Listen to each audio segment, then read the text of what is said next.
Hello everybody, I am doing a video about Catra Corbett and her book Reborn on the Run. Finally got a copy of it directly from the author. She signed it, Randy, be brave and keep going, always have fun. It's like she knew me. One of my mantras would be keep it fun.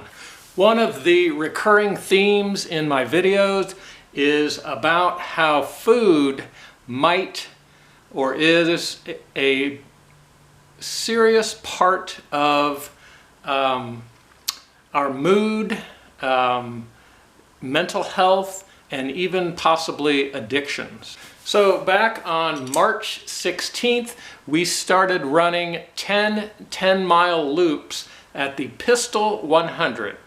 Catra was there not only meeting people at the expo, giving out hugs, autographs, selling books, but she was there as a training run for the Badwater 135-mile race across Death Valley. The Pistol 100 was my first attempt at 100 miles on asphalt, and one of the cool things we get for doing that is this popular buckle design with a spinning bullet chamber. And this would be my first non-TSA compliant belt buckle.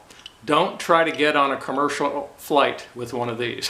Catra was out there at the Pistol running, I believe, her 142nd 100-mile foot race. Her story is rather heartbreaking. As a husband and a father to 3 daughters, it was often painful to read her history before she kind of found running and some diet changes that really reversed a hard downward spiral into an incredibly inspirational upward spiral.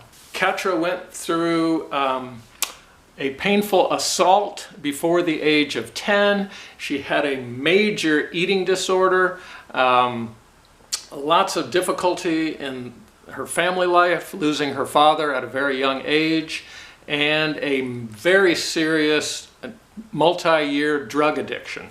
I live near Dayton, Ohio. Some consider this part of the country kind of ground zero for the opioid crisis. This is a very typical kind of thing that we'd see in our newspaper. When I ran the Canal Corridor 100 inaugural up in Akron, Ohio a couple years ago, my research indicated that the area was known as the meth capital of Ohio. So drug addiction, mental health issues, broken families, very high mortality rate from these issues, a very large local problem. And I have often speculated that these people could be helped by adopting some sort of a running habit and changing their diet to an all plant-based nutrition, or as close as possible. Catra has been on a completely plant-based diet for probably about twice as long as I have, and I'm closing in on 10 years.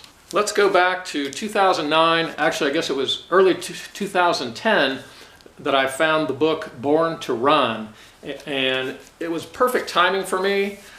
Coming off of cancer in late 04, 05, I was trying to figure out what I needed to do different going forward, and I basically found my answers in this book, Christopher McDougall's Born to Run. The first time I would have ever heard of Catra Corbett would have been then back in early 2010. I'm on page 111 of Born to Run. You know, Caballo began, a lot has happened since that Leadville race. Ultra running used to be a handful of freaks in the woods with flashlights, but over the past few years, it had been transformed by an invasion of young guns, such as the Dirt Diva, Catra Corbett, a beautiful and kaleidoscopically tattooed goth chick who once, just for fun, ran all 211 miles of the John Muir Trail across Yosemite National Park and then returned and ran all the way back. I don't believe there was any mention early in the book about Catra being essentially on a vegan diet, but then the next person introduced here was Scott Jurek, and then also Ruth Heydrich is mentioned in this book. They were two runners who had a big impact on finally getting me to change my diet. After completing Catra's book, it dawned on me that her story somewhat parallels Dr. Ruth Heydrich's story. Ruth was also featured in Born to Run, and she had stage 4 cancer well over 35 years ago, and used an all plant-based diet, running plus cycling and swimming to help heal from her cancer without using chemo or radiation. Now obviously Catra's story was very different, but she was at a life-threatening stage in her life where she turned it around primarily with running and food, changing her diet. Catra has been sponsored by Hoka 1-1 running shoes since 2010. I've never put them on my feet, but Hokas are sort of an interesting blend of a minimalist shoe and a maximalist shoe. Somewhat minimalist in that they tend to be zero or low drop from the heel to toe area, and they're lightweight, but they're super padded and do a great job of blocking sensations from the trail. And thanks to my friend Steve at Zero Shoes, when I found out that I would get to meet Catra at the Pistol Expo and then get to run with her, I was able to get Catra a pair of Zero Huaraches as well as a minimalist thin outsole pair of Zero trail shoes. And what was sort of interesting about that is the entire business of Zero shoes, which started out as invisible shoes, came about as the result of this book, Born to Run. There's an old story about the massive circus elephant who lived its entire life sort of chained or roped to a small stake in the ground. In reality, any time that giant beast could pull that stake up and go anywhere it wanted, but from the time it was a very small young elephant, it had been mentally trained to never challenge the rope. It always had to stay right there in its bounds, and a major paradigm shift needed to happen to break free of the chains. So for Catra, it took a scary night in prison after a small-time drug bust to get her to break that chain, pull that stake out of the ground, and completely transform herself and her life. It's an unforgettable story. I recommend you pick it up and read it. I want to read a small section from towards the tail end of the book. Okay, so from page 200 of Reborn on the Run. One of the hardest things about giving up drugs, if not the hardest, is the fact that you don't just have to give up the drugs. You have to give up your community. That, in a way, is giving up your life. You have to give up your friends and your places you go, and of course the things you loved to do together. I was ready to do that when I quit. None of those things had the same appeal any longer, and yet it was still hard to do that. I had to find a way out. I found it through running, and eventually I found a new community. So I did not trade one addiction for another. I traded one community for another. Everyone in the ultra community is like family, even those I've barely met. When they try to shake my hand, I won't let them. I give them a hug. I feel that close to someone who runs, and especially to someone who runs ultras. So if Catra can change your life, Ruth Heydrich can change your life, I can do it, pretty much anybody can do it. Catra wants everyone to know that there is always help out there.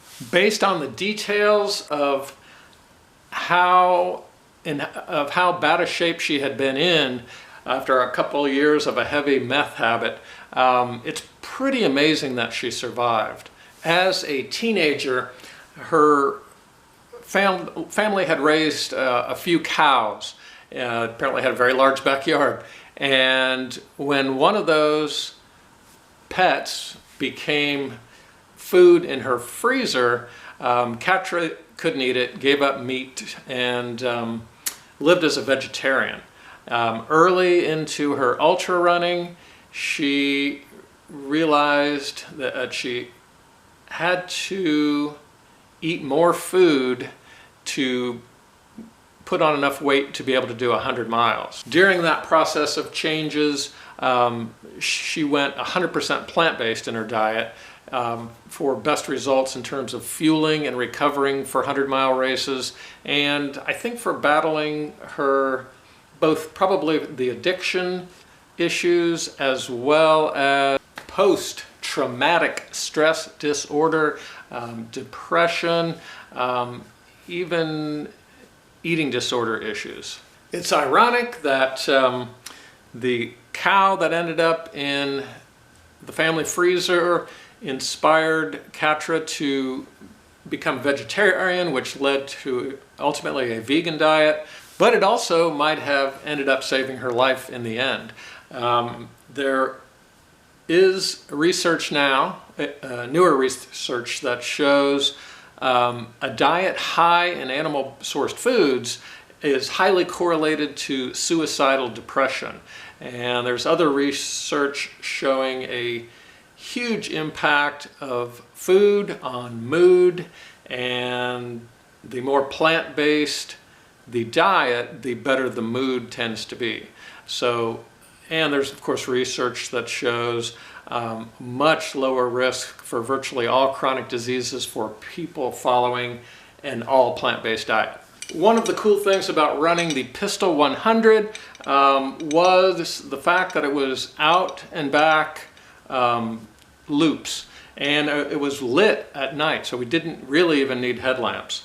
So I ran back and forth with Catra quite a few times, got to chat with her quite a bit. She's super sweet, and it was just a pleasure to get to know her.